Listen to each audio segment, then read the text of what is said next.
For the last about year and a half, I've been working with a teacher outside of school on working on my composition. In this class, we use a college level textbook, and I learned like musical theory and just different techniques on how to improve a song's quality. Over this span of time, I have written 3 songs, 2 for string orchestra and 1 for concert band. I think I've improved a lot. Like, just looking back at some of my previous pieces from before I had a teacher, I can just tell how much more complex the song has gotten and how much more I can use the different techniques on an instrument in order to get certain feelings that I want to be put into the song.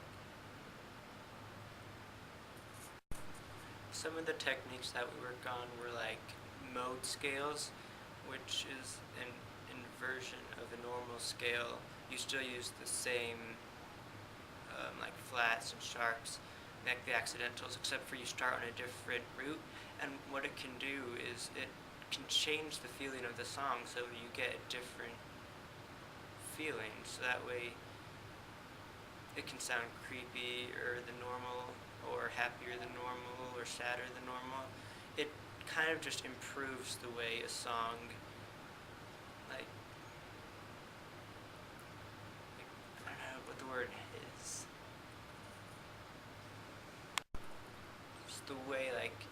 Just the way the song like brings the emotion to you.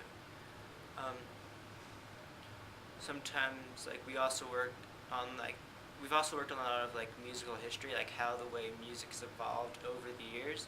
Like we focused a lot on how like in the medieval ages they worked on mainly just like 5th chords, and as the years went on, it just got more complex and complex, and we've been working on those different techniques as they go along in time.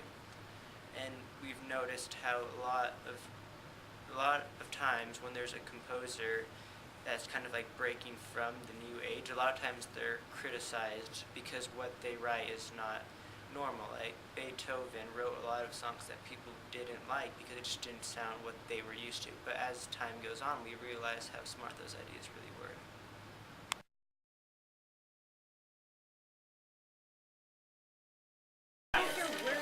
Okay. Are you doing math, Cody? Yes, I am doing math. Let me see your board. Right now, I erased my graphs, but I've got a graph made. Very nice. But I did have what was up there done. Good job. I think it's going to be a really great learning experience, and for me, it will be really great because I love to cook and I want to pursue a career in it. So really, it would be a very great learning experience. It gets me ready for college and different kinds of job interviews and jobs that I can get into, so I can actually live off of it and do stuff that I love to do. And to do a integrated class at Thompson Valley where you get to design what you like to do, it would be really amazing because a lot of people don't really get to do what they really like in high school, and it's just like we get to do classes and stuff, but that's all normal stuff. We don't learn what we want to actually do and love to do in the actual real world, and I think it would just be really awesome if we could do something like that in high school and get credit for it. Okay, students, this is so yesterday. This is how we used to do work. Here's the questions, and you used to just fill in the answers. You look up the bold words either in a textbook or you listen to me, and you think you have it all just because you wrote in a sentence based on these questions. We're going to take away the 8.5 by 11 and let you research the topic of how is the Earth's atmosphere heated. But the big thing is start here first. Find out the diameter of the Earth, divide by 2 to get the radius, and most people like to draw the Earth's atmosphere as this really big thing.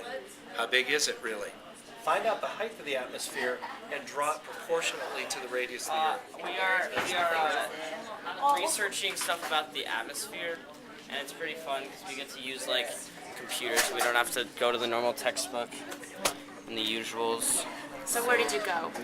I'm just on Google right now, and I go to like Wikipedia and just search all over the interweb to find some information. So what did you do to search? What? What did you do to search? Where did you start?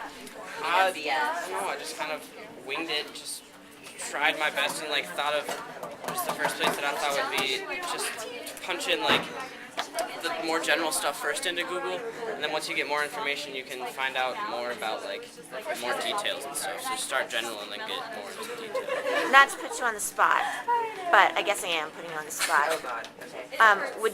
Do you feel like you're pretty good at searching the internet for educational things? Fairly, I'd say. Would you like more?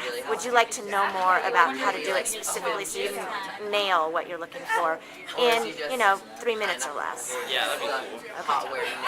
What else would you like to see happen in the classroom? I mean, do you think what you're doing today is a little bit different? It's a lot different. I think this is a big step because we just have to go in the normal textbook, but like, I don't know. I just see it growing more and more. It'd be cool to be able to use like phones and like all of our resources that we have to research everything. Okay, thanks. For sure.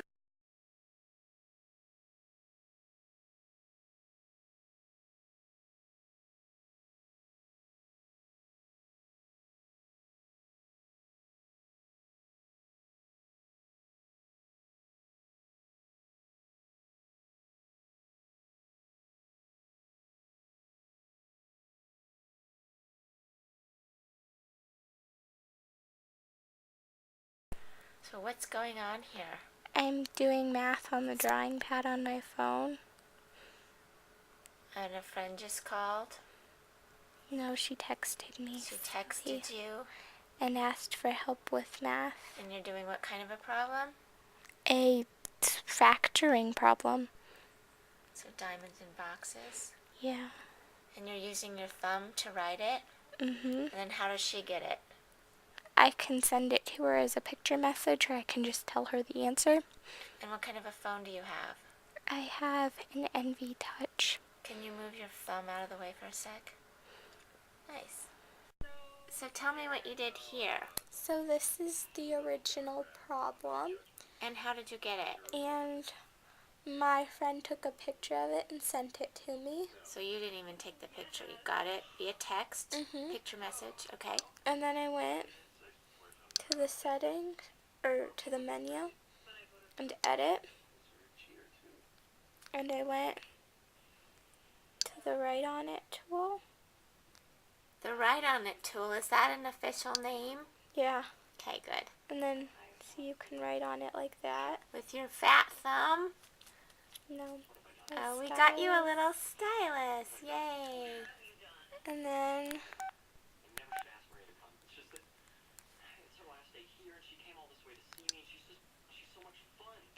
I wrote on it like that. Okay. And I found the answers. Okay, and then what are you going to do with it now? Gonna send it back. Like this? Okay, Yes. Can you flip through? Do you have some pages saved in there?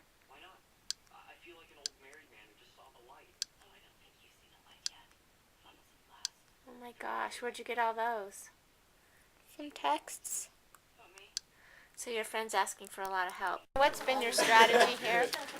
Well, I'm actually providing the answers. I'm stealing. But that's okay. I need to find the next number 4, which I'm trying to work on right now. And what is your strategy for finding number 4? I'm just going into the deep contents of my brain and pulling out threads of information. That's awesome. Molly, what about your strategy?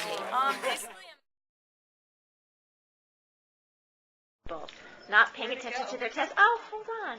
Tell us about what you're doing, you two. We just built this catapult out of popsicle sticks. We're almost done. She's making the basket to hold items to be launched. Okay. And pretty much we're going to get a constant to shoot, and then we're going to start trying to predict its arc in relation to its mass. So Nice. it should be a lot of fun. Yay, math. Yay, math.